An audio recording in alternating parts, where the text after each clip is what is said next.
Behold! Continuous Misery, a rifle mod that increases the duration of status effects inflicted by the modded weapon by 100%, although it doesn't affect those syndicate proc explosions, those inflict a status effect, that's not affected by Continuous Misery. For most effects, status duration is pretty straightforward. The effect, like say the friendly fire confusion thing from radiation, just lasts longer. And if it does damage, like a slash proc, it gets more ticks of damage. That stuff is pretty good. Status duration doesn't affect incapacitation animations, that was fun to say, such as those from Blast and Impact, and it doesn't affect the panic stun effect from Heat. Basically, if a status effect makes an enemy play a set animation to stun them, status duration doesn't affect that, which means that it doesn't usually increase your crowd control capabilities. But by the way, a cold proc usually does lengthen those stuns.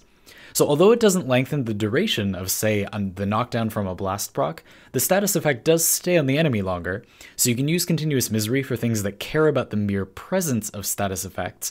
Generally, though, the power of Continuous Misery is in representing huge amounts of damage through damage over time effects, allowing you to prick an enemy with a slash proc that appears to do little damage at first, but leaves the enemy effectively dead.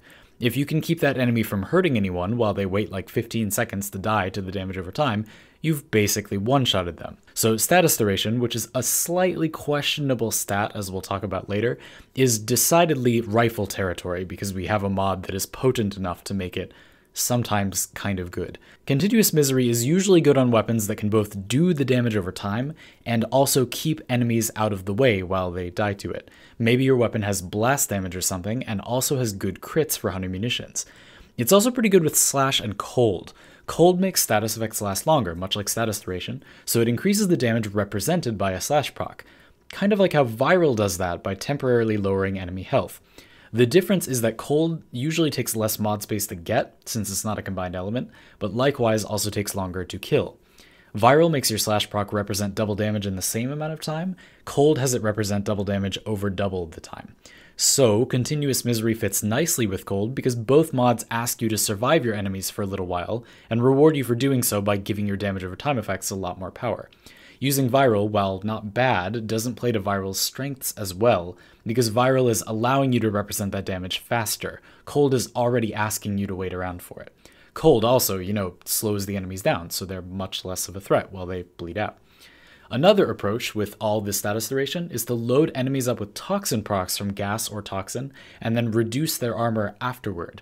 Since the proc is so long, you can see what you have enough damage on and then add some corrosive to enemies that are still alive, which will retroactively increase your damage over time from the toxin procs since they're affected by armor. And in general, spreading your damage out is a good way to take advantage of status duration too, because you avoid overkill and achieve more competitive time to kill against the whole group. You get the advantage of being able to multitask, and you can do that retroactive armor removal thing with toxin procs without status duration, but you'd normally have to be pretty fast for it to make a difference. With Continuous Misery, you can load up that damage and then enable it either all at once or as needed, rather than preemptively reducing armor on targets that you may not need to. And by having Continuous Misery, a lot of the damage represented by a toxin proc is after you've been able to add some armor stripping, so you don't miss most of it while you're fumbling to get your armor stripping weapon out. Probably the worst thing about Continuous Misery, after talking about all these wonderful things that it can do, is that we don't have harder enemies to use it for. On paper, it's a huge separate damage multiplier, and particularly with slash procs, it can achieve some crazy damage per second, in theory, with just a short ramp-up time. But almost all enemies that were rewarded for fighting just die in 1 second anyway to an arsenal of other builds, so it's usually not a great choice for general play, despite its power. It's still a really interesting and fairly uncommon mechanic in the game that could have some very interesting applications and has some really odd applications with some other mechanics that will come up as you dig deeper into the game, dig way too deep into the game to the point where you don't even need to be able to do this stuff, but it's there. That's Continuous Misery. I've been Zandy, and you've been tuned to the ModCast.